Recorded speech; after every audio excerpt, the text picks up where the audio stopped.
I came home and the yard did not recognize me. My boxes were stacked by the gate like strangers. The lid of a photo bin was cracked. Wind lifted one baby shoe from the pile and set it down again. I could still smell chlorine from the night shift and a note of rain in the grass. Then the scent hit me. A bright expensive cologne I did not buy. Under it, a floral perfume that did not belong to me. I stopped at the porch step. On top of the pile lay my sewing basket, open like a mouth. The blue ribbon that once tied my husband's letters trailed into the dust. A frame was face down. The glass was spidered, but the picture inside refused to break. The front door opened. Tiffany stood there with a smile that did not reach her eyes. Her nails were new. Her dress was new. Her tone was the only thing that felt old. She tipped her chin toward the pile and said, "We did a clean out. Your things were taking space. We need your room for the baby." Then she gave me the sentence that split the day in two. "You are too old to live here." Climax. I did not drop the keys. I did not beg. I looked at her. Then at the door she was holding like a prop, and I said, "Is that so?" Inside, the house smelled like lemon polish and a candle with a name I could not pronounce. The hallway mirror was gone. The coat tree was gone. The rug I bought with overtime checks had been rolled and tied. A box of hymnals sat on the floor with a sticky note that read "Donate." I could hear Andre in the back bedroom. A drawer slid shut. Silence followed. I stepped back outside and sat on the top stair. My knees made their usual complaint and then settled. I felt for the small leather wallet in my pocket. I touched a square of paper that had lived there for years. Deed. My name in black ink. My name that paid winters and summers. My name that scrubbed offices while the city slept. Tiffany came down the path. She pointed at the yard. "Clear this junk before the trash truck comes. We cannot have this mess when the realtor stops by." I did not move. I kept my voice low. "Tiffany, where is my mother's table? The mahogany one with carved leaves." She shrugged. "Sold." It was dated. I bit the inside of my cheek until the taste of iron steadied me. High emotion. I pictured my hands rubbing oil into that wood while a pot sang on the stove. I pictured my daughter learning fractions at that edge. I pictured my son Andre stacking checkers. I pictured my husband tapping the table twice before grace. The world tilted and then righted itself. I pulled my phone. My fingers shook once and then remembered how to be still. I started a record. Not of my pain. Of facts. I took photographs. The boxes. The note that said "Donate." The space where the table had stood. The scuffed line on the floor where the mirror had been dragged. I opened my notes and wrote the time and the names of two neighbors who slowed their cars, stared, then looked away. Andre came to the door. He did not look at me. He looked at Tiffany for instructions. His collar was open and his face was thinner than last month. "Mom," he said, "we will talk later. Do not be upset. It is better this way with the baby coming." I stood. My hands were steady now. "Better for who?" I asked. He ran a hand over his hair and I saw the boy who once hid in the pantry and ate the middle roll before dinner. I also saw a grown man who had decided that peace meant my silence. He said nothing. Twist. I turned to the utility room Tiffany had pointed out as if it were generosity. 6 feet by 6 feet. A thin mattress. A window that stared at a wall. For a second grief rose and chased breath from my chest. I let it crest. I let it pass. I reached for the square of paper again. I did not need to look at it to know what it said. It said, "This house is yours." I put the paper back. I called Mr. Mendes. He answered on the third ring. "Claudia, are you all right?" I said, "Not yet. But I intend to be." He said, "Come in the morning. Bring everything you can. Bring your calm." Tiffany laughed from the porch. "Do not forget the trash," she said. "The truck comes at 6. I looked at the pile. I saw a shoebox of baptisms. I saw a bent casserole pan that fed 3 families when the factory closed. I saw a quilt square my sister pieced by hand. I saw a coffee tin of buttons that outlived winter coats in one marriage. I rose. My knees obeyed. I picked up a frame and slid it into my bag. I gathered the letters and tied them again. I set the shoebox on the porch where the sun avoids the afternoon. I took nothing heavy. Tonight I would keep only what could still carry me. The rest would wait for the morning and the light. I looked at Tiffany and at the open door behind her and at the rooms that remembered me even if the people did not. I said, we will see about the trash. Then I turned to the bougainvillea and the sky beyond it and listened for the first insect of evening. I will tell you the rest if you will walk with me. Stay. I have receipts. I have time. I have a name on a piece of paper. And before this is over, that name will speak. The first night I slept in this house I did not sleep at all. I walked from room to room and touched the walls as if they were warm. Paint still smelled new. The refrigerator hummed like a friendly animal. I curled on the rug with a blanket and watched moonlight climb over the window frame. I had signed the papers that afternoon with my hand shaking and my chest full of music. The realtor shook my hand and said, "Congratulations, Mrs. Johnson." I smiled and said thank you, but inside I said, we did it to the woman I used to be who scrubbed floors until bleach stung her eyes. I bought the house after years of night work.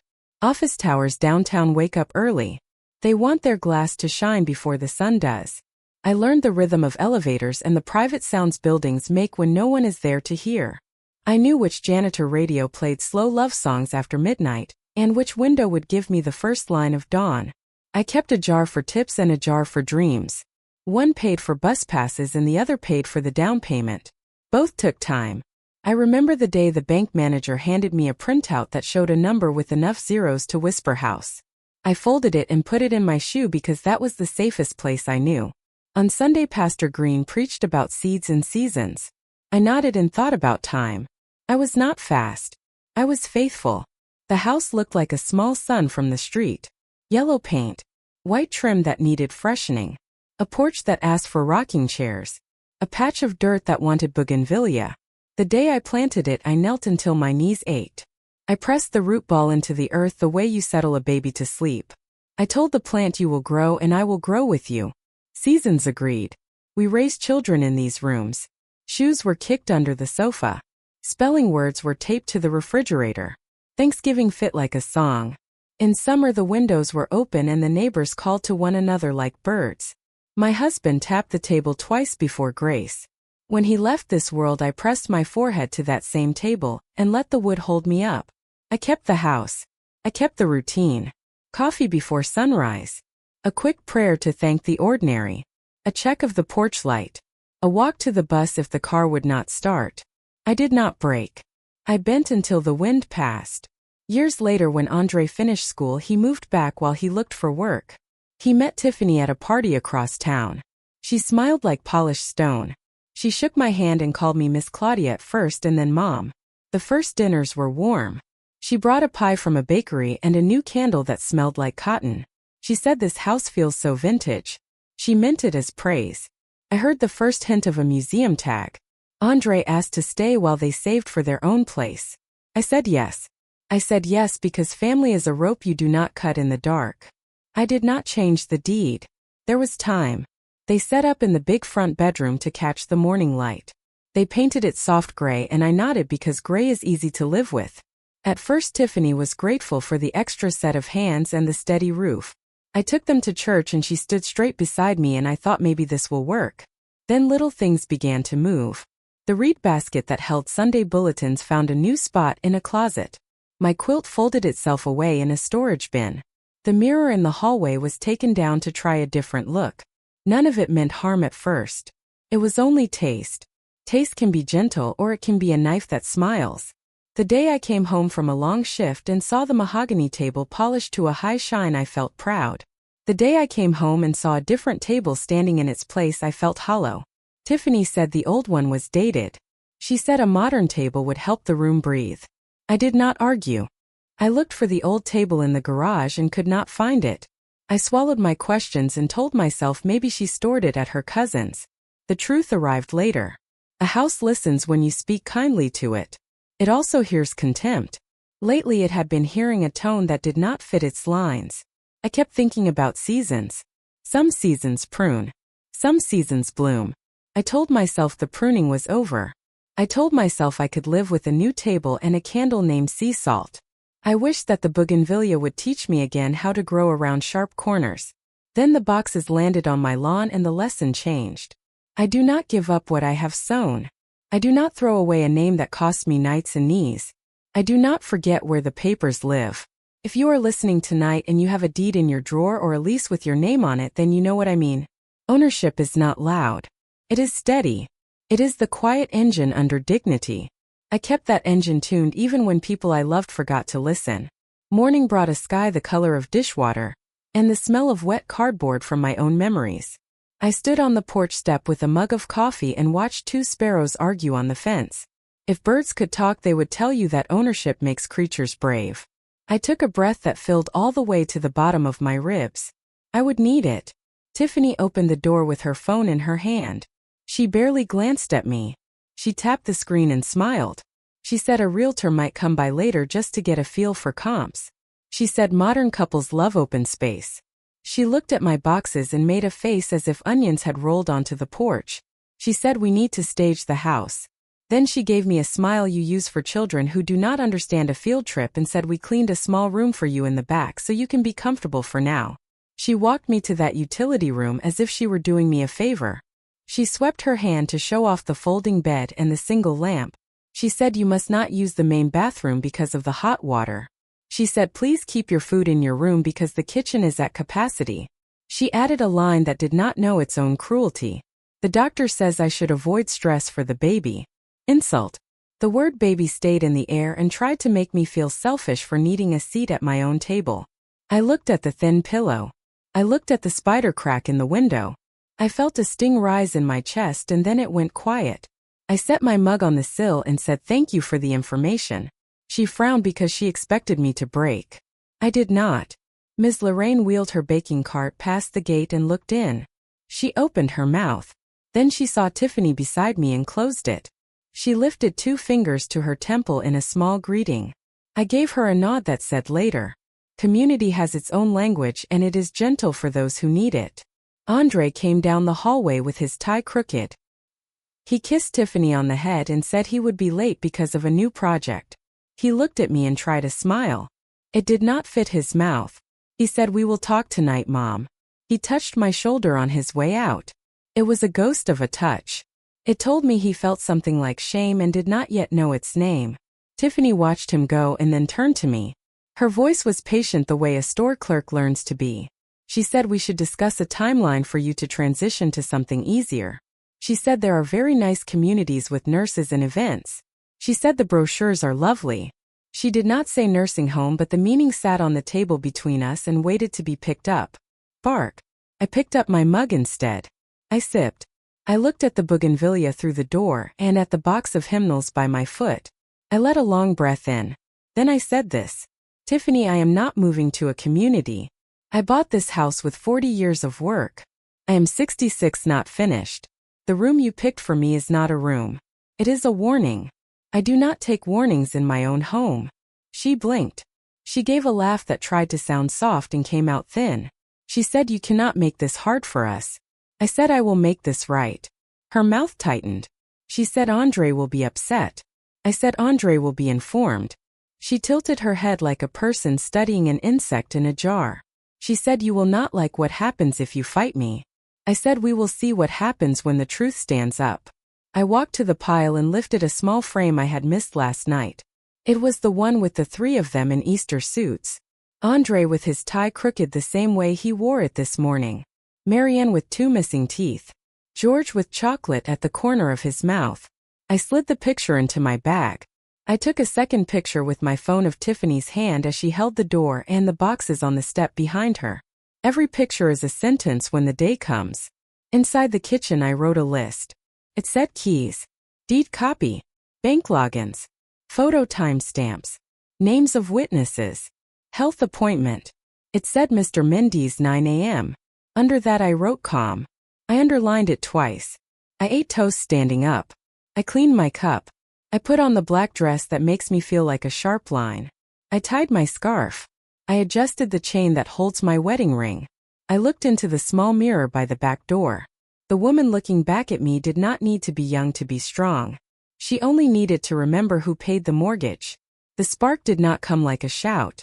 Came like a door that closes with the right click. Decision is that sound. It is not loud. It is certain. I checked the clock. It watched me with approval. The house settled after sunset the way old houses do. Pipe side.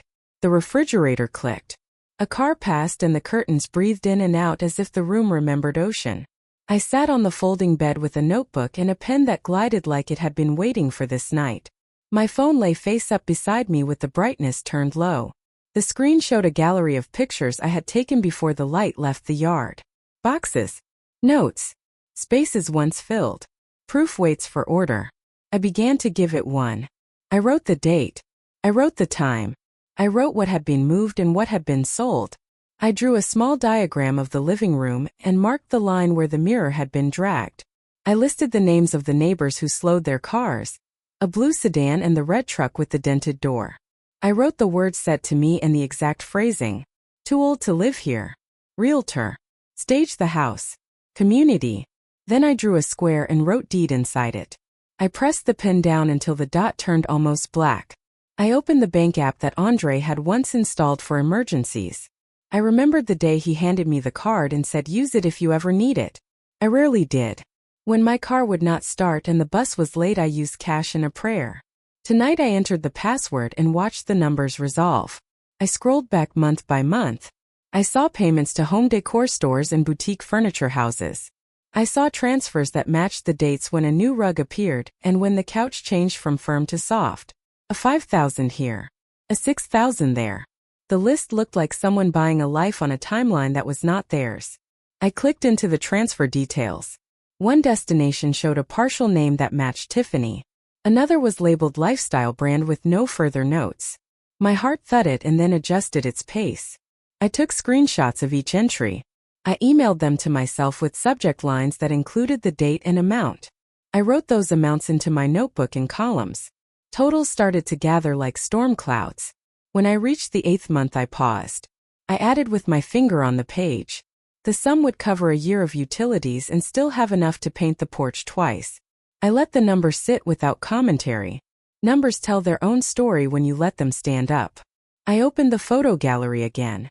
I zoomed in on the sticky note that read donate on the box of hymnals. Beneath the word someone had drawn a small heart. It made me angrier than the word. Sentiment does not clean a wound. I wrote down the time stamped on the photo. I wrote down the light conditions because a judge once told a woman in church that details prove care. I intend to be believed. My pen slid into the crack of the notebook and I pressed my fingers to my eyes until stars danced. In that dark, I saw the mahogany table again. I heard the sound it made when you set a pot of greens down hot and careful.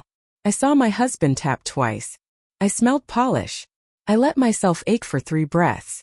Then I opened my eyes and kept working. A soft knock touched the utility room door. I held my breath. The knock came again. Ms. Lorraine whispered from the other side. You awake, baby? I opened. Her apron was dusted with flour and her hair was wrapped in a scarf. She handed me a small plate with 2 biscuits and a jar of honey. She said, eat something while you work. Then she lowered her voice. Men came last week with a truck. Tiffany counted cash right on your porch. I saw the table. I saw them lift it wrong. I nearly came over and snatched it back with my own hands. I felt heat rise behind my eyes and a coolness in my fingers. I said, thank you for telling me.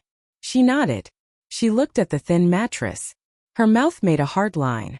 She said, I am not one to stir, but if you need a word from me, I will speak it. People need to know who has sense on this block. I squeezed her hand. She kissed my cheek and left the plate. Then she slipped away through the side door like a guardian that does not advertise itself. I ate 1 biscuit and a spoon of honey and felt my chest loosen. Food can be an answer you can hold. I returned to the bank app and looked at the original emergency account that Andre used to set up the card. The balance should have been near what I left last year. It was not. It was a cliff where there had been a hill. I scrolled the withdrawals again. The pattern was clear now. Home upgrades lined up with weekends when Tiffany posted photos in new clothes. If that sounds like gossip, I accept the risk. It is also evidence. Image often follows money. I printed a transaction history to a file and saved it to a drive with a password only I know. I backed up the photos.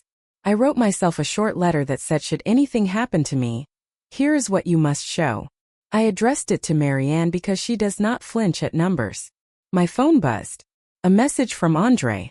It said, sorry about earlier. We will make space for you soon. Try to understand. I stared at the words until they blurred. Then I took a breath and typed, I understand what I need to do. Sleep well. I did not send a lecture. I saved my breath for the morning. Near midnight the house grew very quiet. In that quiet I heard my mother speak from a memory that smells like starch and Sunday dresses. She said, write it down. Write it all down. Paper holds what hearts cannot carry alone. I turned the page. I wrote a list labeled morning. It said lawyer. Copies of deed. Photos printed. Bank statements printed. Contact list for witnesses. Schedule appointment with Dr. Patel to document stress and sleep loss. It said breathe at every step. I closed the notebook. I placed it under my pillow like children hide teeth for a promise. I turned off the lamp and lay on my side. The thin mattress pressed a line against my hip. Beyond the window the alley hummed with one distant air unit. I put my hand on my chest and counted until my breath matched something steady. Facts were gathering. The truth was putting on its shoes. Morning would come and with it a door that clicks when it closes. I know that sound. Decision makes it. Dawn came the color of milk. I walked the short path to Ms. Lorraine's back door and knocked. Her kitchen smelled like butter and heat. The window fogged from a griddle that hissed and sang. She waved me in with a spatula and set a cup of coffee on the table without a word. People who have lived long know when to ask and when to feed you first. Eat, she said. You look like a woman who has been carrying a mattress on her back. I smiled and let the steam rise under my face. The first sip steadied my hands. The second warmed the spot under my ribs where worry camps at night. Tell me, she said. Start slow and start true. I told her about the boxes, the note, the word old, the room with the thin mattress. I told her about the smell of lemon polish and the space where my table should have stood. I told her about the word community tossed like a pretty stone into a deep well. I stopped. The griddle hissed. She turned 2 biscuits and slid them onto a plate. Then she put her hands flat on the table and leaned closer. I saw men with a truck last week, she said. 2 young ones with ball caps, a bigger one with a knee brace. They backed up right to your porch. They took the table first. They held it wrong. I wanted to shout at them to turn it on its side and carry from the legs. She touched the edge of her counter the way a person touches a scar. They took the mirror too. And a box of linens. Tiffany counted money right there by the railing. She folded the bills in half like she was making paper birds. Then she hugged the man with the knee brace for a picture. The boys laughed. I felt my blood go hot. I wrote the date in my notebook. I wrote the time as close as she could swear to it. I wrote the number of men and the color of the truck. I wrote the knee brace because details are like nails. They hold the truth in the frame. She watched my pen move and nodded to herself. There is more, she said. Tiffany had a man come by in a suit. He walked through with a camera and a little measuring thing. She called it a laser. He told her a place like yours would show well if the old pieces were out of the way. Ms. Lorraine looked me in the eye. Baby, he was not talking about furniture. He was talking about you. The words landed and sat still. I felt their shape and their size. I did not let them grow teeth. I closed my hand around the notebook and breathed. Do you need me to speak on it, she asked. You say the word and I will tell the truth to anyone with a badge or a robe or a collar. I smiled at the list. Badge, robe, collar. We would need all 3. I will call on you, I said. Not for noise. For witness. She nodded once and put a jar of her peach preserves into my bag. Sugar for strength, she said. Then she lowered her voice. People watch. They pretend they do not, but they do. Some already asked me if you were ill. I told them you were planning and that a plan is a kind of health all its own. On my walk home the street felt different. The same cracked sidewalk. The same porch steps. But the air knew my name again. A plan is a kind of health. I held to that sentence and felt my stride change a little. The bougainvillea lifted in the breeze like it was taking a breath with me. I set the coffee on my porch rail and took 2 more photographs from the angle where Ms. Lorraine said the truck had backed in. I crouched and shot the scuff marks on the boards. I stepped to the curb and shot the sightline from her kitchen window. I logged it all. When the time comes, a record does not waver. It stands up and looks a person in the eye. At 9 the elevator doors opened onto a hallway that smelled like paper and quiet. Mr. Mendes kept a tidy office with diplomas in straight lines, and a plant that had lived through 3 winters. He met me at the door with a glass of water and a look that asked and answered at the same time. Sit, Claudia, he said. Start at the beginning. I put the folder on his desk and laid each piece out in order. Photos, notes, bank screenshots, a list of names and a list of dates. He did not speak for a long minute. He let the papers do the talking first. Then he slid his glasses down and looked at me over the top. We will proceed carefully, he said. Calm as power in a suit. Let us confirm the foundation. He unlocked a drawer and pulled a copy of my deed. He placed it in the center like a centerpiece. He tapped the second page with a capped pen. Your name. Your signature. Your notarization. There is no recorded transfer. No quitclaim. No deed of gift. Nothing.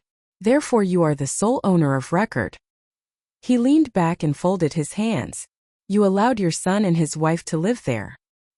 He tilted his head. That is tenancy at will in plain clothes. Permission that can be revoked. His voice stayed warm and it also had steel in it. He took a legal pad and drew 3 short columns. Column 1 said protect. Column 2 said demand. Column 3 said decide. Protect, he said. Today we change every password. Bank. Email. Utilities. We set up alerts for any attempt to access your accounts. We place a credit freeze to prevent new lines opened in your name. We photograph and list the items you identify as yours since purchase and since your husband passed. He looked at me to be sure I could carry the next word. Police. We file a property report on the table and the mirror. Not to throw your son in trouble. To create a record that the items were taken without consent from a house that is yours. Records protect the righteous and they correct the confused. Demand, he said. I will draft a letter for Andre and Tiffany. It will offer 2 clear paths. 1. Vacate in 30 days with a walkthrough and a settlement on any damages, and on the sale of your property. 2. Sign a lease with rent due on the 1st, and a repayment schedule for the funds withdrawn from your account. The lease will include clauses that bar alteration or sale of property without your written consent. He paused and met my eyes. The numbers you showed suggest a repayment of $1,000 per month is fair. A judge would not find that harsh. Decide, he said. You must choose in advance how much proximity your piece can carry. If they choose to sign the lease, you may still prefer to move out and live elsewhere for a time while they pay. If they choose to leave, you will need a locksmith and 2 sets of new keys before the ink is dry.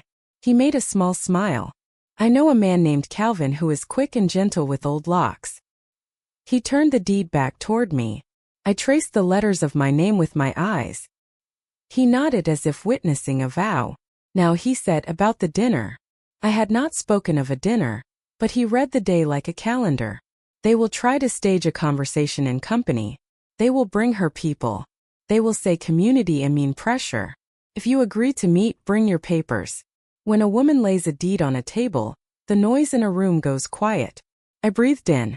The water was still cold. I drank and set the glass down. He slid a prepared notice across the desk. Simple language. Clear dates. Room for signatures. Then he printed 3 copies of the lease template and the repayment schedule. He tucked them in a manila folder and wrote my name on the tab. Claudia Johnson. His handwriting was a lot like his counsel. Plain. Legible. Firm. He walked me through the exit plan as if we were rehearsing a fire drill. If voices rise, stand. If someone calls you cruel, remain seated and look at the paper. If they threaten to call the police, say the words with me. Please do. Then show them the report number. He smiled again. Calm rules rooms. At the door he put a small card in my hand with 3 phone numbers. Mine. The locksmith. A deputy who sits 2 pews behind me at church. I looked at the card and felt the strange comfort of Annette. He rested his palm on the doorframe and looked at me the way a father looks at a daughter who is about to do a hard, brave thing. You are not alone, he said. The law will meet you. The truth will keep you. Go home and eat. Then rest. Then stand up where you are standing already. I left with the folder pressed to my ribs. The city clattered and flashed. I bought a small roll from a bakery and ate it on a bench. Pigeons watched me as if they knew I was choosing something that would not feed them today but might feed me for a very long time. I walked home slower than I had come. When I reached my porch, I set the folder on the rail and let the bougainvillea shade it for a breath. Then I carried it inside. It was lighter than it looked. By evening the house wore the shine of company. A table runner lay straight down the middle. Glasses caught the light. Tiffany stood in a pale dress that matched the napkins. She had set places for 6. Andre, me, herself, her parents. I could feel the neighborhood watching in the way a block watches when cars they do not know park too close to the fire hydrant. Mr. Armstrong arrived first. A thick man with a practiced handshake and a mustache that said he liked to win. Ms. Beatrice followed in a scent that reached the door before she did. She kissed both my cheeks like a diplomat and looked around with the eyes of someone shopping. She said what a charming home and made the word charming work like a pin. We sat.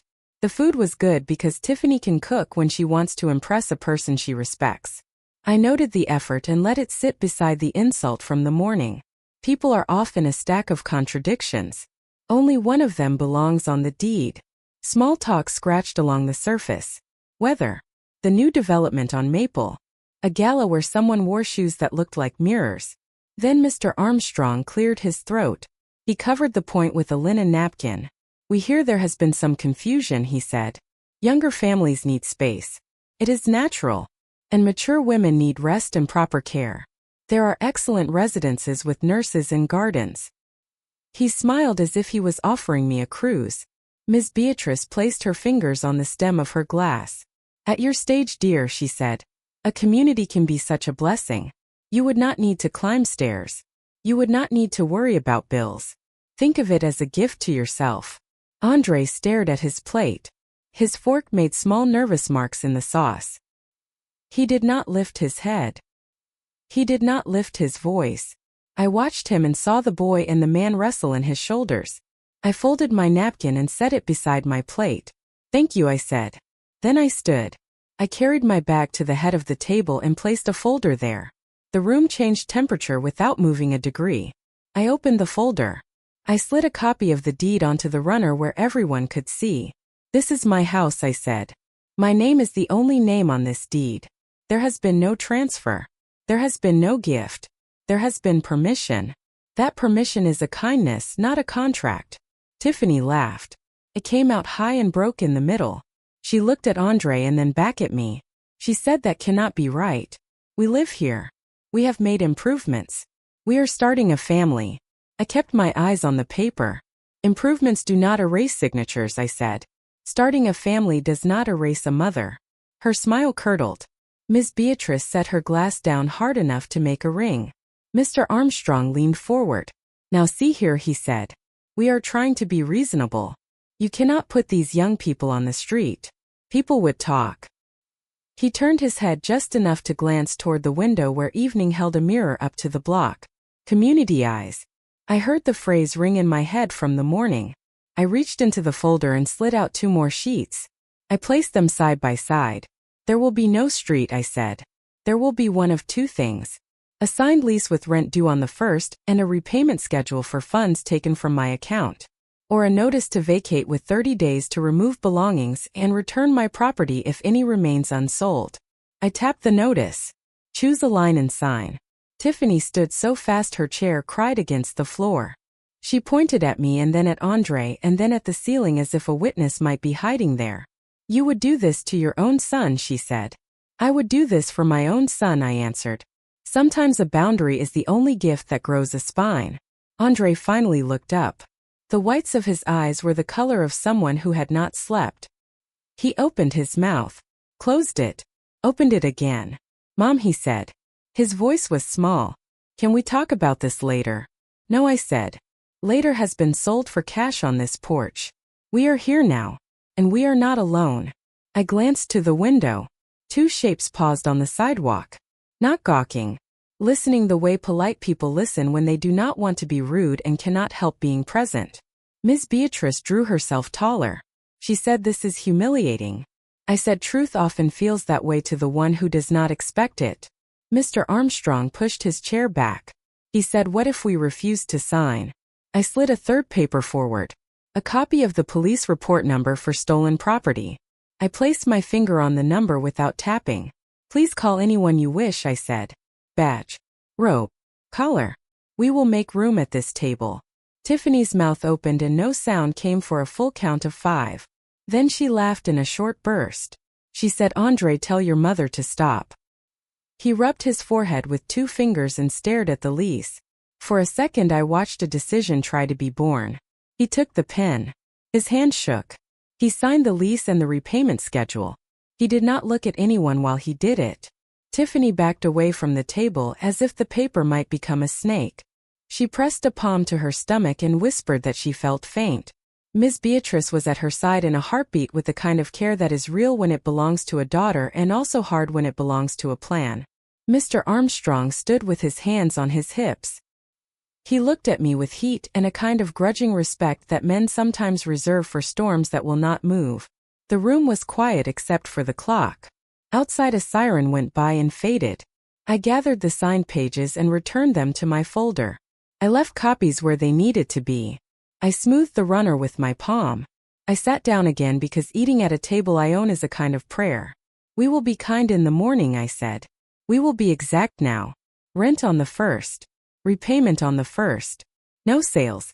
No visitors with trucks. No community tours for strangers with lasers. Miss Beatrice flinched at that word. She covered it with a sip of water. The dinner ended with dishes that tasted like effort and ash. When the door closed behind them, the house let out the breath it had been holding for days. I stood in the living room and looked at the space where my table used to live. I did not cry. I pressed my palm to the air where the wood had once been and said a quiet promise. Not to furniture. To myself. The house went quiet after the dinner. The runner still lay on the table like a ribbon after a race. I washed one glass with slow hands and set it to dry. A knock came at the utility room door. Soft at first. Then 2 more that carried a weight I knew as my firstborn. Mom, Andre said. Please. I opened the door. He stood there with his tie in his pocket and his eyes red at the edges. He smelled like outside and like worry. He looked past me at the small bed and shut his eyes as if the sight stung. I am sorry, he said. The words were thin as paper. I let them float. I did not reach to catch them. Sit, I said. He sat on the edge of the bed and the frame creaked. He rubbed his hands together as if he could wash time off his skin. He looked smaller than he had that morning. Maybe truth has a way of taking the air out of a man who has been living on bluff. I did not raise my voice. I did not need to. Andre, I said. Look at me. He did. The boy I raised flickered there for a moment. Then the man returned, the one who had let a stranger speak over his own mother. I asked him what he believed this house was. He said home. I said it is also a record. It holds the names of who stood up when it mattered. He dropped his eyes and nodded once. He started to speak and stopped. He tried again. I did not know it would get this far, he said. I thought it was temporary. I thought if I kept peace long enough the storm would pass. He made a small sound that was not a laugh. It made a crack in my heart anyway. I told him that peace without truth is only silence in dress shoes. He cried then. Not loud. Not for show. He put his face in his hands and his shoulders shook. I let him finish. I have learned that a person must pour out before they can carry anything new. When he looked up I gave him a cloth and not a speech. You signed a lease, I said. You signed a repayment plan. Those are not punishments. They are rails to keep a train on its track. You will pay $1,000 every month toward what was taken. You will pay rent on the 1st. You will not sell what does not belong to you. You will not bring buyers into rooms you do not own. You will keep your word without a committee. He nodded until the movement looked like a bow. Then he reached for my hand. I left it on my lap. He let his fall back to his knee. Do you hate me? He asked. I looked at the man my boy had become and saw a question wider than the room. Hate is heavy, I said. I travel light. I do not hate you. I do not recognize you when you stand on the wrong side of me. He flinched and then held still. He said Tiffany is pregnant. He said it like a shield held up by a child. I answered like a mother and not a judge. If there is a child, that child will need a father who can stand upright. A father who knows the difference between loyalty and surrender. None of that changes the deed. None of that changes the rules. He inhaled and set his jaw.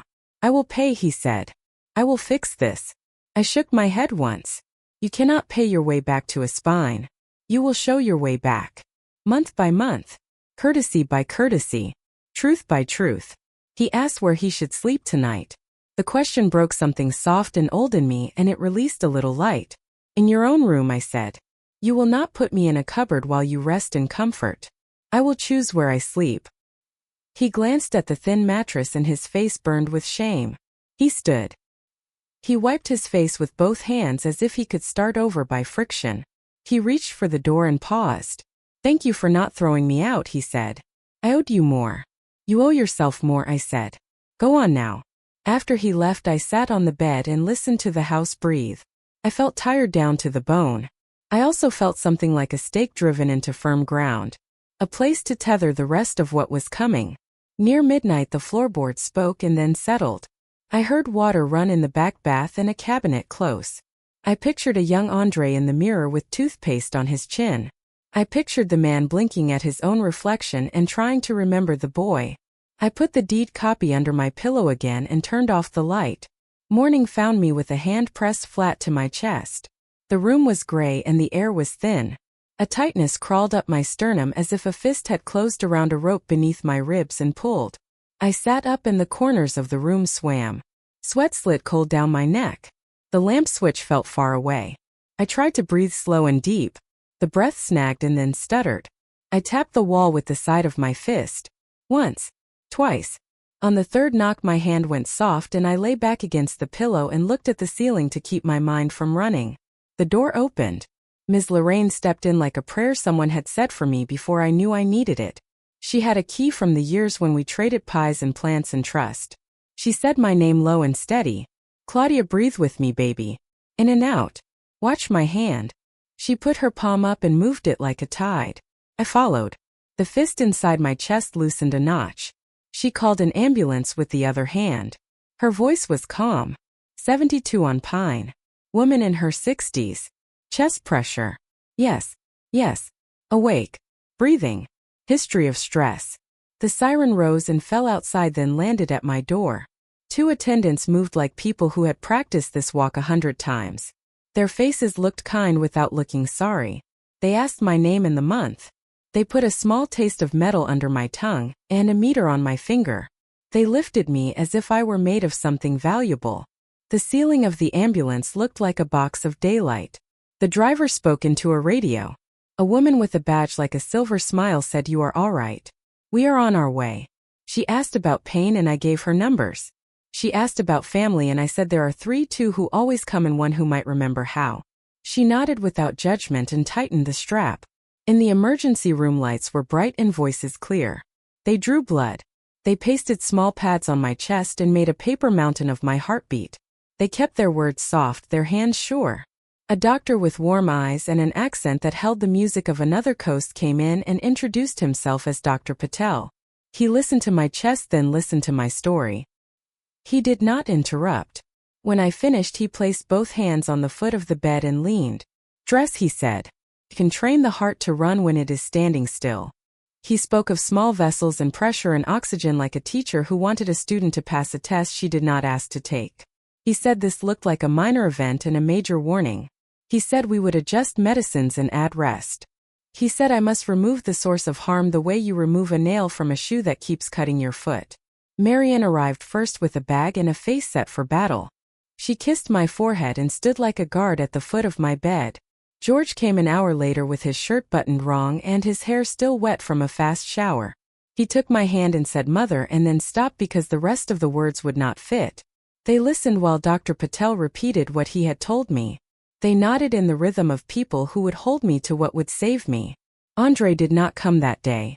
Dr. Patel told the nurse to note that I had family present, and that we would need a follow-up plan that included a boundary as real as a wall. He turned to me and said this: "I want you to go somewhere quiet for a while. Not forever. Just until your body remembers peace as a habit and not a holiday." He smiled at his own sentence. He said you will also see a counselor who understands grief and anger, and how they tie themselves into knots in the chest. When the hospital released me 2 days later, the world looked both sharp and soft. The sun was a coin on the window. The sheets at my ankles felt like new chalk. Marianne signed forms and carried a folder like a captain with orders. George wheeled me to the curb and told a joke that made me laugh for the first time in a week. Laughter loosened something that medicine could not reach. They took me to a small hotel near the clinic. The kind with a quiet hall and good curtains. Marianne opened the window for air, and then closed it to muffle a siren. She left tea on the table and a list on the nightstand. It said appointments and calls and the names of people who would check in. It said Andre with a question mark and then a space. She underlined the space. She said he will come when he knows how to hold himself upright. That evening I held the new pills in my palm and thought of all the ordinary small things that keep a woman alive. Water. Sleep. Soup.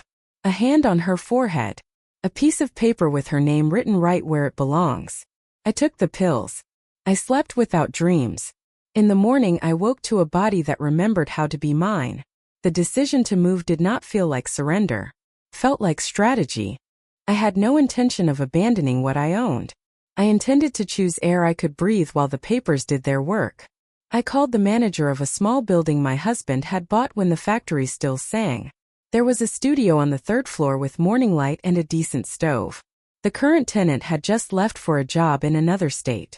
The keys were on a hook in an office that smelled like pencil shavings and dust.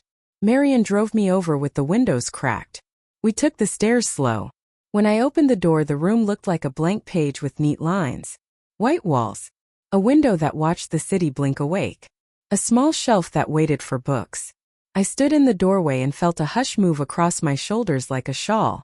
This would do. We cleaned together without making a sound.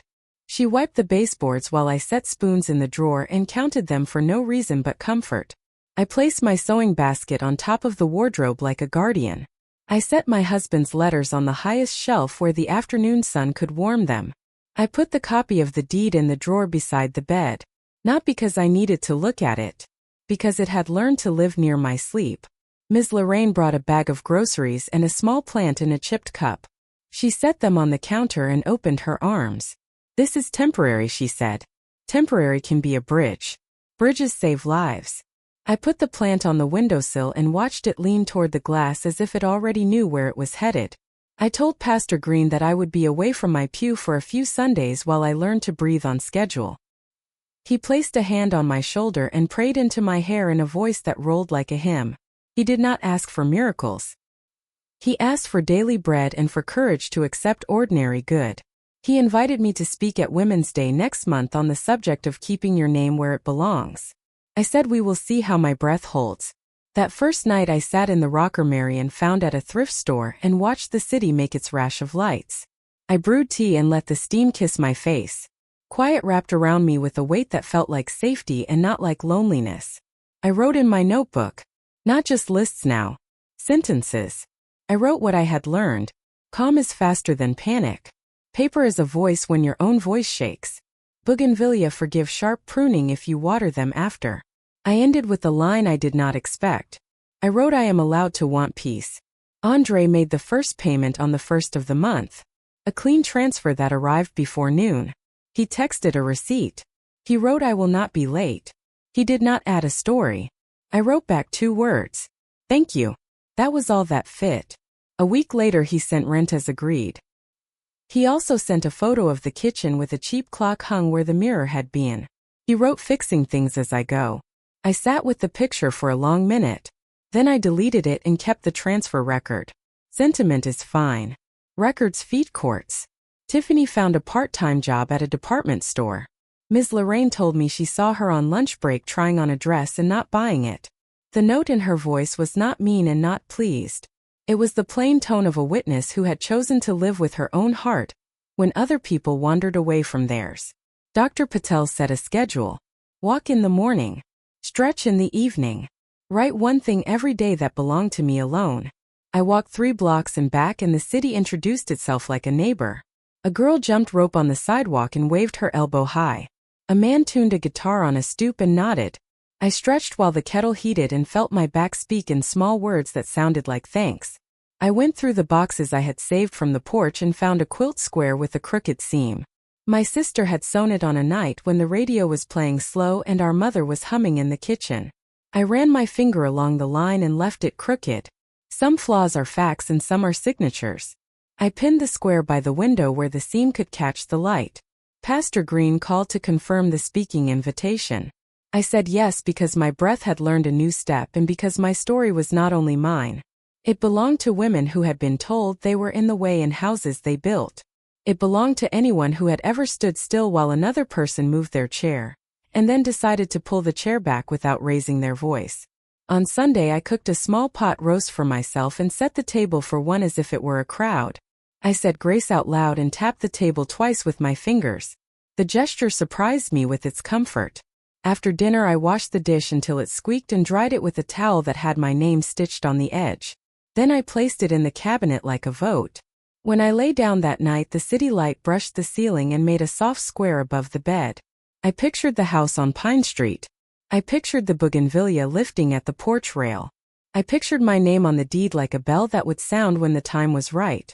I felt hope arrive without trumpets. It came in on bare feet and sat in the chair by the window and watched me breathe. The city was warm enough to leave the window open. Street sounds drifted up like notes from a horn player practicing 2 blocks away.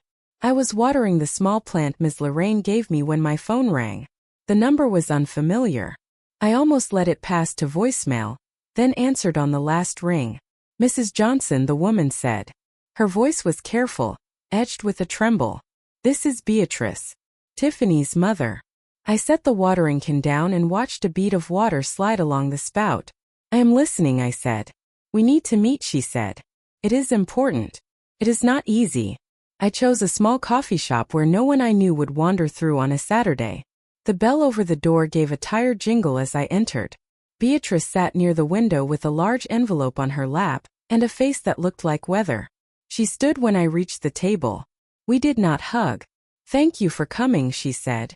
And the words arrived on a wave of defeat. She slid the envelope across the table. I did not touch it yet. She looked at my hands as if they were tools that might repair something broken beyond glue. I should have done this months ago, she said. I should have done it years ago. My daughter has a problem. She spends money like it can heal her. It does not.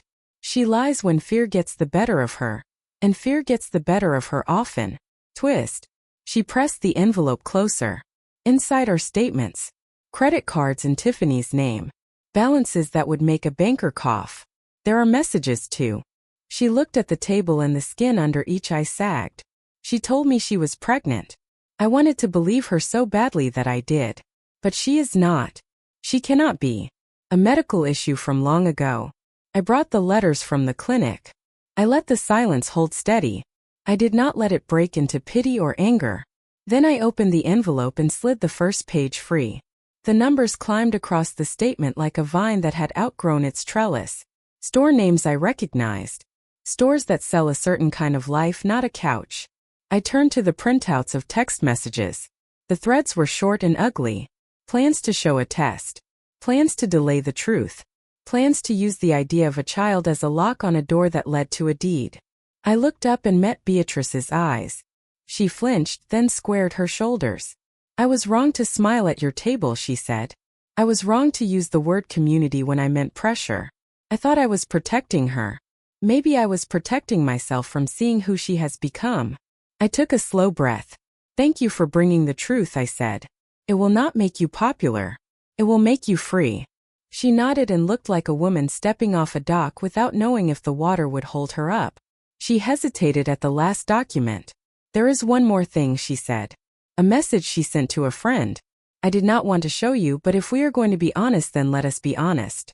I read the short line and felt the room tilt. We will say we lost it if he asks too many questions. My stomach went cold, then warm, then settled into a steady heat that could cook a plan.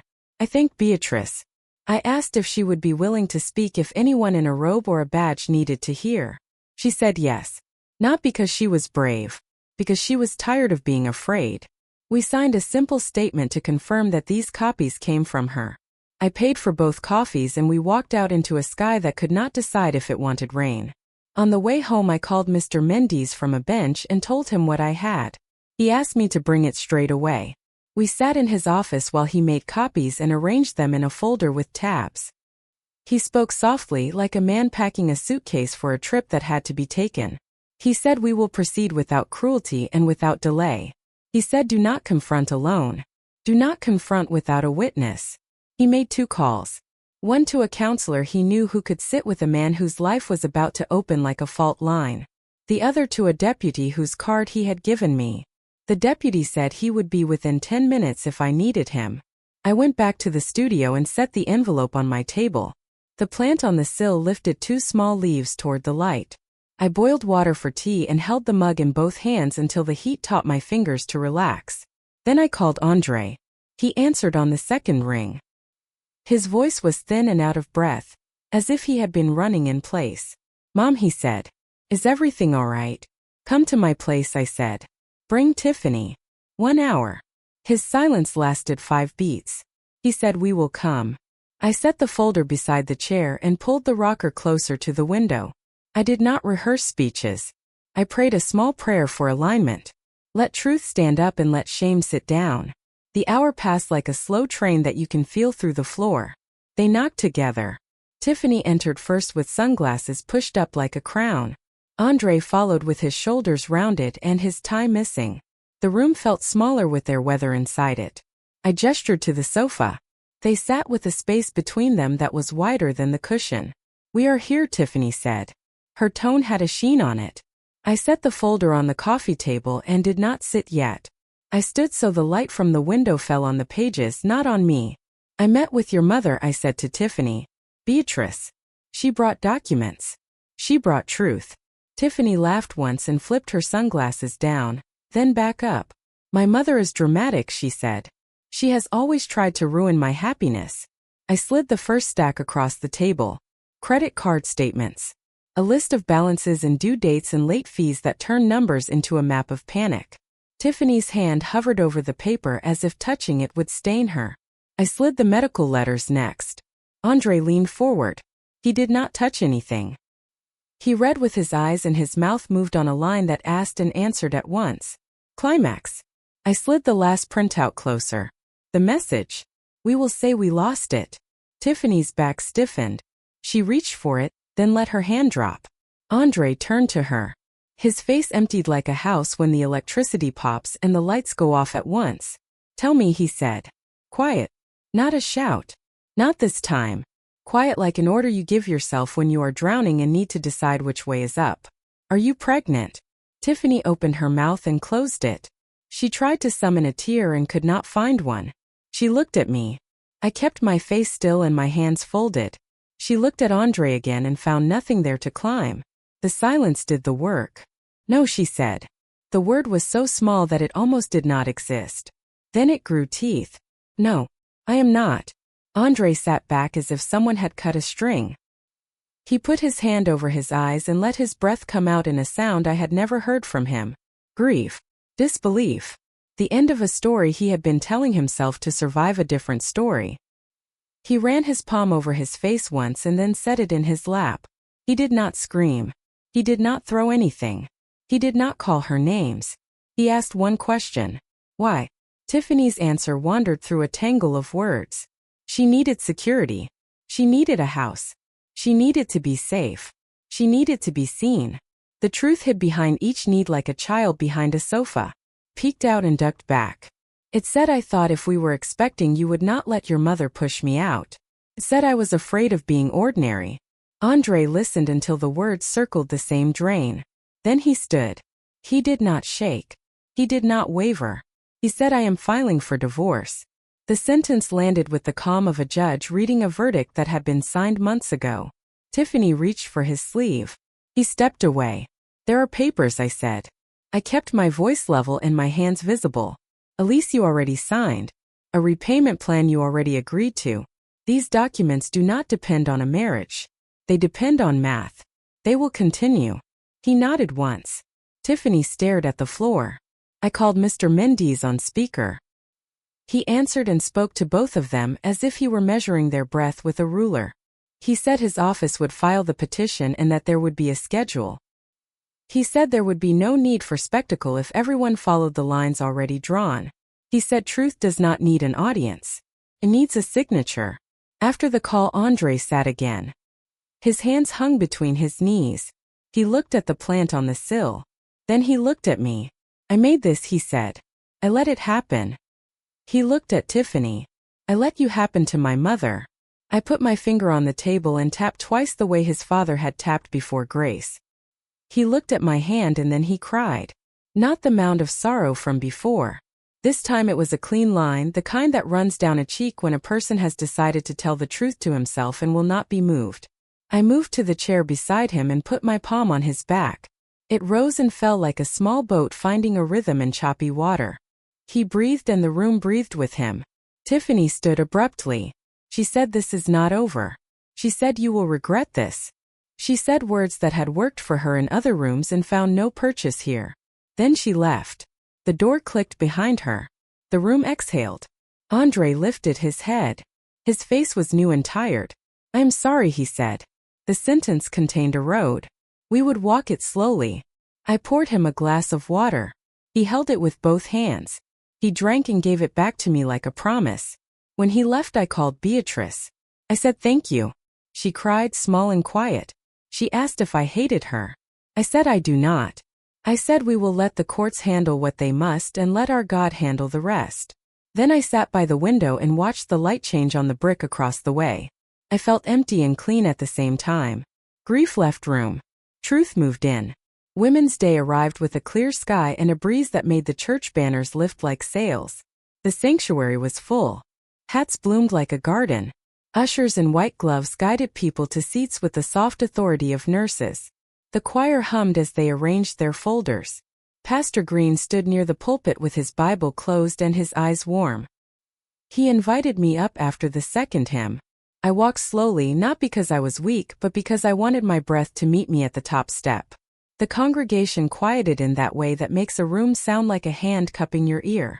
I stood at the lectern and let my hands rest on the wood that had held many stories. "Sisters and brothers," I said. "Today I want to talk about names on paper and names in your mouth.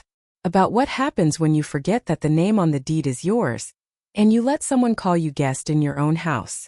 A murmur of MMH rose like steam. Not loud. Support. Recognition. I told them only what belonged in a public room. That I had allowed people to live where I had worked to build. That permission is kindness and not surrender. That money can climb out of an account if you do not watch the door. I told them what Dr. Patel told me.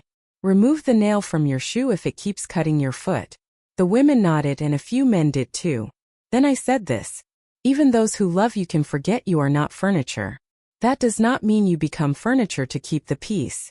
It means you stand up once and then again until the room remembers the shape of you. Amen landed from the left and rippled forward. Pastor Green smiled into his fist. Climax. The back doors opened. Tiffany stepped in with her chin high and her heels sharp. A few heads turned. A few whispers tried to begin and then thought better of it in the cool of that room. She walked down the side aisle and stood against the wall. She looked at me with a gaze that had fed on attention for a long time. I did not flinch. I did not address her. I kept speaking to the church. I spoke about boundaries as a kind of love that does not allow harm. I spoke about paperwork as a ministry for widows. I spoke about the day I placed a deed on a dinner table and watched a storm decide to move around it. Then I opened the folder and held up a blank sheet for the room to see. Paper. It does not raise its voice. It does not gossip. It does not shout. It simply says whose name goes where. Keep your papers. Keep copies. Keep witnesses. Keep a list. A murmur of MMH swelled again, warmer this time. The choir director dabbed her eyes with a lace handkerchief. A hand rose in the third pew. It was the deputy who sits 2 rows behind me. He stood without being called on and said, "For the record, if something is taken from your home without your consent and your name is on the deed, you may file a report. You do not have to first accept being called difficult." The room laughed a small true laugh. He sat. I felt my knees steady. I looked at the sea of faces. Some held history. Some held questions. All held a kind of hunger I recognized as dignity looking for a meal. I fed it what I could. I said, "I am not here to shame anyone. I am here to remind you that your God requires you to love yourself enough to stand upright." The room said amen as if the word had been waiting all morning for that sentence. Twist. Tiffany moved from the wall as if to speak. Andre was at the aisle before I even saw him stand. He had slipped in late and sat near the back. He reached her and spoke words I could not hear, but I saw the shape of them in the air. Not now. Not here. Not this way. She looked around at the room that would not give her the attention she knew how to use. She lowered her eyes. She left. The doors closed with a soft click. The sanctuary exhaled. After the benediction, women gathered around me in small circles that formed and broke and formed again. They told pieces of their own stories. A sister whose nephew kept her car keys without asking. A widow whose son tried to move her to the back bedroom and sell the dining set. A grandmother whose daughter said her house was too cluttered for the new baby, while she held a receipt for nursery furniture bought with the grandmother's card. We traded notes. We traded lawyers. We traded a way of standing that would be hard to unlearn once learned. Pastor Green put a hand on my shoulder and prayed peace over my breath and wisdom over my steps. He asked for healing where shame had made bruises no one could see. He asked for calm so steady that storms got bored and went somewhere else. The choir sang a line about shelter, and I felt the words reach into the small space under my ribs where fear had been shrinking by the day. Outside, the steps of the church were full of light. People spoke in twos and threes. A child ran down the rail and a mother caught him with a laugh. Andre came to me. He looked different than he had a week ago. Not finished. Not fixed. Different. As if he had chosen to be a man to himself and not just a man to a room. Mom, he said. I am going to the courthouse Monday. I nodded. I said I know. Mr. Mendes called. He smiled a tired smile.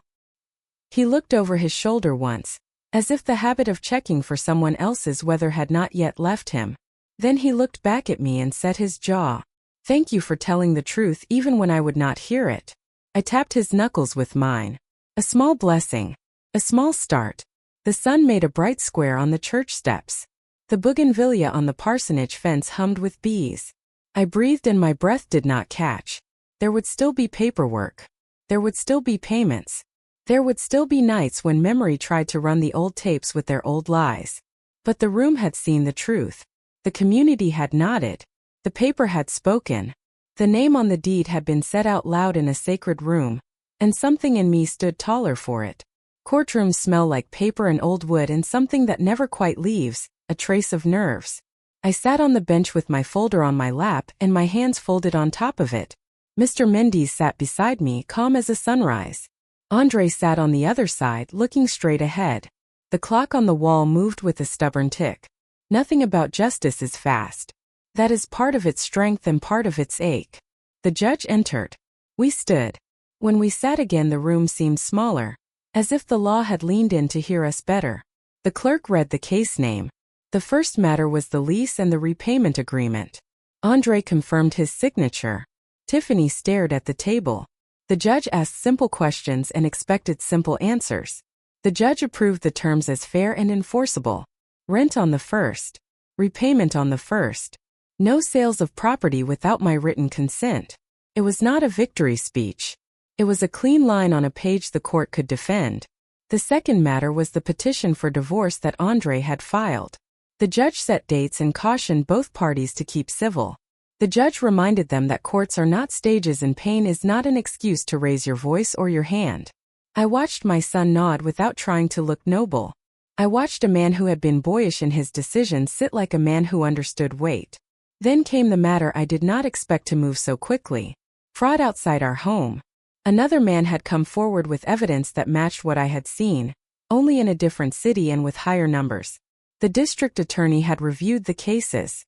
The judge announced that separate criminal proceedings would begin, and that all civil agreements here would remain in force regardless of those outcomes. Tiffany did not cry. She looked small and very tired.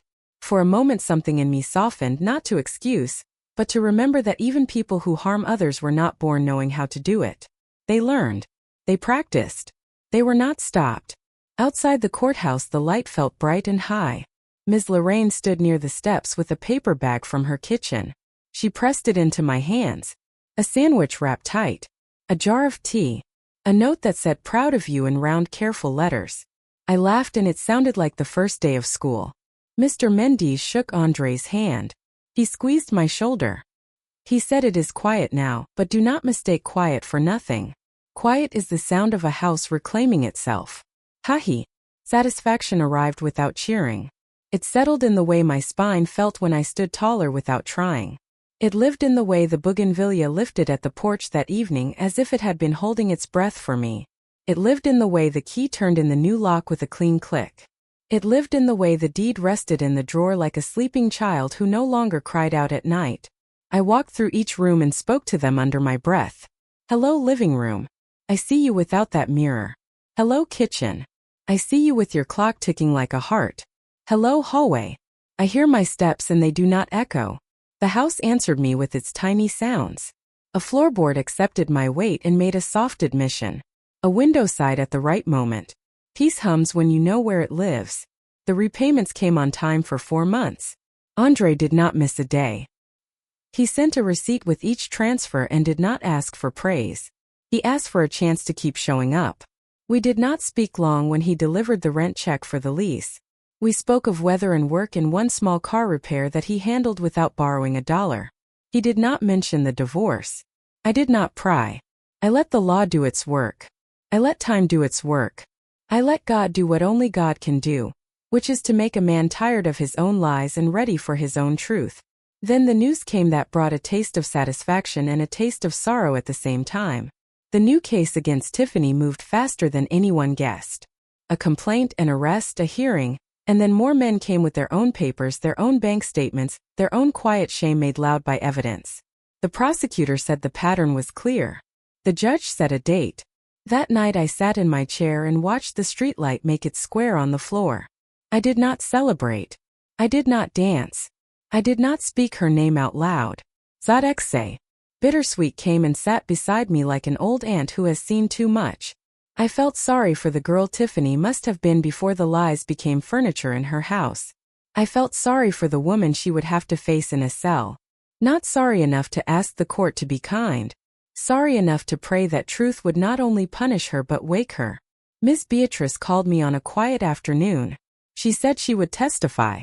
She said she had not slept well in months but that sleep had come for 3 hours straight after she signed her statement. She asked me if I had ever been wrong in a way I could not fix. I said yes. I said most of us have. She breathed like a person who finally admits that the mirror shows her face, and not a portrait of someone else. She thanked me and I told her to thank her own heart for opening the door. When sentencing day came I did not go. It was not my case and I did not need a front row seat to pain. I sat on my porch with tea and watered the bougainvillea. The phone buzzed. A short message from Mr. Mendes. Guilty. Restitution to victims. Probation and supervision with mandatory counseling. I felt relief unfold like a clean sheet. Not revenge. Relief. A system not perfect had worked at least this far. That evening the neighborhood was gentle. 2 boys tossed a ball at the corner. A mother called a name from a stoop. The mailman waved and kept walking. I sat with the day and let it settle. Justice had spoken. Before I went inside I touched the porch rail where the truck had scraped it months before. The wood scar had turned smooth under my hand. Time does that if you let it and if you do not keep picking. I went to bed early and slept without waking. Spring stepped onto the block with soft shoes. The light changed its angle through the front windows. Dust turned to glitter in the air. I woke before the alarm and listened to the house inhale. My breath matched it. Rebirth does not mean you forget. It means remembering does not bruise you anymore. I made a list for a day that held no courtroom. Replace curtains. Call Mary Ann. Plant basil. Invite George next Sunday. Make sweet tea. I moved through the list as if I were humming. The small jobs gave shape to the hours. When I hung the new curtains the room blinked in surprise and then smiled back at me with softer light. When I planted basil the soil agreed with my hands. When I brewed tea the kitchen filled with a simple promise. There will be refreshment here. I took the extra keys to the locksmith Calvin that Mr. Mendes had mentioned. He buffed the edges and handed them back the way a man hands back a repaired heirloom. He said, "You are all set, Miss Johnson." He said, "Look at that smile." I had not known I was smiling. Andre came in the afternoon with a paper bag. Collard greens. Peppers. A loaf of bread from a bakery where the crust sings when you tap it. He stood in the doorway and asked if he could come in. I said yes and stepped aside. We cooked shoulder to shoulder the way people do when they do not yet have all their words. The kitchen remembered the rhythm and taught us to follow. He washed. I chopped. He stirred. I seasoned. We tasted and nodded. No speeches. No apologies. Evidence of change in the pan. We ate at the small kitchen table. He reached to tap twice and I felt my throat tighten in a good way. He did not tell the whole truth of his days. He told enough. He said the counselor named the things he felt and did not make him feel foolish for that. He said he sleeps better when he puts his phone away face down. He said he sends his payments with a reminder on the calendar, and then does not think about them again. That last part was for me. He wanted me to rest. On Saturday I took a bag of clothes I did not need to a community closet at the church. The volunteer smiled and said these are good things. She said someone will feel new in these. I walked home lighter though the bag had not weighed much. I passed a yard sale where a radio played an old song about a woman who survives. I tapped time on my thigh and kept walking. Women's Day came back around. Pastor Green asked if I would read a short piece during announcements. I stood and gave a simple word. Keep copies of your papers. Keep your name where it belongs. Keep your peace like you keep your keys. The room answered with a steady murmur. After service, a younger woman with tired eyes stopped me on the steps. She said, "My mother needs to hear you." I said, "I will sit with you both any day this week." She cried and laughed in the same breath. Sometimes hope sounds like that. I visited Dr. Patel for a follow-up. He listened to my chest and smiled with his eyes. He said, "Your heart sounds like a well-tuned instrument." He asked about sleep and I told him the truth. He asked about stress and I told him the truth. He told me to keep walking and keep writing and keep saying no to anything that made my body remember the utility room. I promised him I would. The porch became a place again. I sat with a book and waved at neighbors. Ms. Lorraine taught me how to thin preserves so they glide just right on hot bread. She told me gossip that was harmless and news that was not. I told her the bougainvillea needed pruning. We snipped and laughed and let the cuttings fill a bucket. She called me strong. I called her steady. We both accepted the compliments without fuss. One evening I opened the old photo bin. The lid had been cracked on that first day. I had mended it with clear tape that held like a quiet friend. I spread pictures on the table. Weddings. Reunions. Labor Day by the park. There was one of Andre at 12 with crooked teeth, and an arm around a dog that did not belong to us but loved him anyway. I put that one on the refrigerator with a small magnet shaped like a star. Not for nostalgia. For proof that tenderness had been here and could be here again. Marion came over with a folder of her own. She had found a free legal clinic that helps elders set up trusts and instructions so houses do not fall into confusion when time does what time always does. We sat at the table and made copies and filled blanks and signed where the page told us to. I felt my name flowing down lines like a stream that had found its bed. She hugged me hard before she left. She said, "I like the way your voice sounds now." I said, "Me too." On the first warm night of May, the block held a little cookout. Nothing fancy. A few grills. Laughter. A cousin with a keyboard. I brought lemonade and a bowl of beans that my mother taught me to make when money was low. People ate and told stories and the sky deepened to the color of good coffee. I stood by the porch rail. Andre walked over with a paper plate and a grin that reached his eyes. He said, "I saved you the last rib." I took it and we shared it like folks who had learned something the hard way. Rebirth is not fireworks. It is a soft door closing on a room that once hurt you and a new door opening on a room you fit. It is the way your name looks on paper, and the way your voice sounds when you say it to yourself without apology. It is basil growing in a pot you water each morning. It is the clean click of a key you do not have to ask for. It is the way your heart keeps time with the house. A year to the day after the boxes sat on my lawn, I brewed coffee before sunrise and walked the rooms. The house breathed slow and steady. The porch light cut a neat triangle on the step. The bougainvillea lifted its branches with the first small wind. I stood in the doorway and thought about the woman who came home tired and found her life scattered like old mail. I wanted to tell her something true. I wanted to tell her she was about to learn what her name could do when it stood up on paper and in her mouth. I set the coffee on the table and opened my notebook. Pages full of lists and evidence had given way to pages full of sentences. I wrote a few lines for you who are listening. If someone tells you that you are too old to live where you live, check the deed. If someone says your memories are clutter, put your hand on the table that held your family and remember. If someone sells what is yours, lift your head and write a report. If someone tries to make you small to make their life bigger, do not bargain with your breath. Stand up. Speak plain. Carry paper. I looked out the window and saw Ms. Lorraine wave from her porch. She lifted a jar to show me the preserves had set. I lifted my mug. Across the street a little boy practiced dribbling and counted out loud to keep his courage. 3, 4, 5. You can hear hope if you listen when a child counts. You can hear it when a woman says her name and believes it. I want to be honest.